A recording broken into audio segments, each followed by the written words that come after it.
It was the kind of autumn evening where the world seemed to hold its breath, the sky a muted gray, the leaves rusting beneath hesitant footsteps.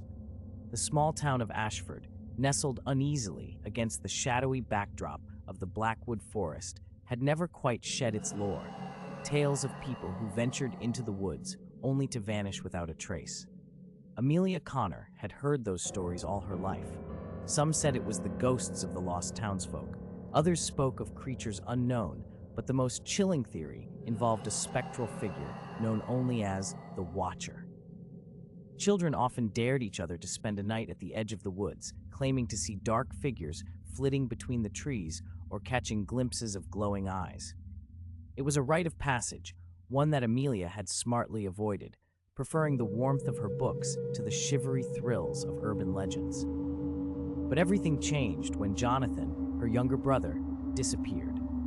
It was late afternoon when she had last seen him, standing just outside their home with his backpack slung over one shoulder, his usual cheeky grin flashing as he promised not to be late for dinner. Hours ticked by, and when darkness settled like a quilt over the town, her mother's worry became a palpable force. What followed was a night of frantic searching, panicked phone calls, and thinly veiled terror as the truth set in. Jonathan was gone. The search parties combed through Ashford and the surrounding areas, their flashlights bobbing like will-o'-the-wisps, but the Blackwood Forest, dense, sprawling, and unnaturally still, held its ground. Its reputation as a gateway to the unknown persisted, and eventually the searchers hesitated, an intangible unease whispering through the crowd. Days turned into weeks, and life returned to a disquieting semblance of normalcy, but the forest remained a dark question mark on the edge of the town's consciousness. Amelia was not content to wait or wonder. Consumed by a gnawing sense of guilt and loss, she resolved to find Jonathan herself. Convinced that the town's fear of the forest was irrational, an old wives' tale grown too large. Armed only with her brother's lucky charm, a small, worn talisman, and her determination, she stepped into the dim embrace of the trees one mist-cloaked evening. The further she walked, the thicker the silence grew, as if the woods had swallowed up the town's usual background hum. Every so often, the wind would tease a hollow chime from the trees or rattle an unseen branch, and Amelia would glance over her shoulder, expecting to see spectral apparitions or hear Jonathan's voice calling out. The reality, however, was more unnerving. The forest offered nothing but quiet observance, as though it were holding its secrets with patient, bated breath. Hours seemed to stretch and warp, and Amelia soon found herself at the edge of a clearing. Soft moonlight spilled through the sparse canopy, revealing an old, dilapidated cabin.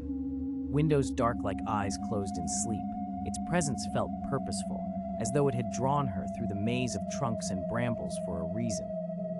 Every instinct screamed at her to turn back, to leave this place behind, but the thought of Jonathan emboldened her. She pushed the creaking door open and stepped inside, greeted by a musty chill and shadows that seemed to twitch at the edges of her vision.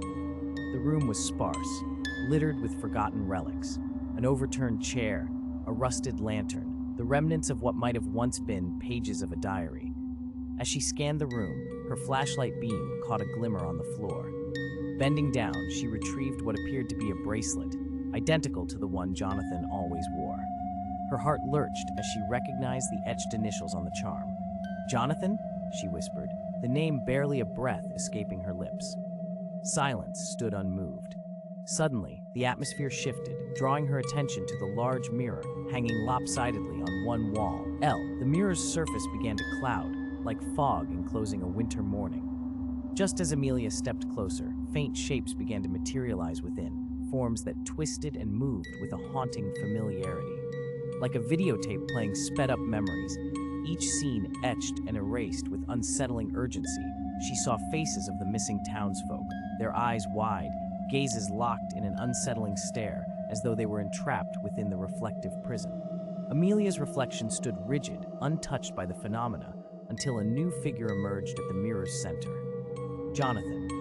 He looked unchanged but impossibly distant, sketched in shades of gray, as though extracted from a fading photograph. He lifted a hand, pressing it against the mirror's glass, eyes pleading with a silent scream, calling from beyond an invisible boundary. Her heart thundered wildly as she reached towards him, fingertips brushing cold glass. And for a fleeting moment, Jonathan's lips moved rapidly, forming a word she couldn't hear but could somehow understand. Run. The air shifted sharply. A gust tore through the cabin, extinguishing her flashlight in a single breath, leaving her deprived of her bearings. Blind panic ignited as unseen hands seemed to tug her away from the mirror, away from the stifling press of the cabin's secret. She stumbled back onto the forest path, disoriented and breathless. The dense woods closing in hungrily around her. Branches snagged at her clothes, whispering chilling lies and half-formed promises, ushering her back toward the whispering threshold of town.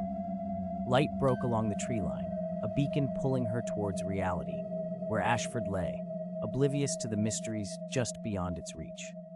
Weeks passed, with Amelia haunted by the memory of that night, the mirror's secret imprinted beneath her eyelids each time she closed them. Jonathan remained missing, but she kept his bracelet as a vigil, an anchor to hope against all odds.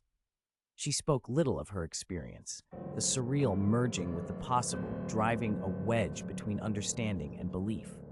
How could she explain the terror of knowing that her brother's disappearance was steeped in something far beyond an unsolved mystery? The townsfolk remained blissfully unaware, content to speak in hushed tones about the Watcher and the otherworldly allure of Blackwood Forest.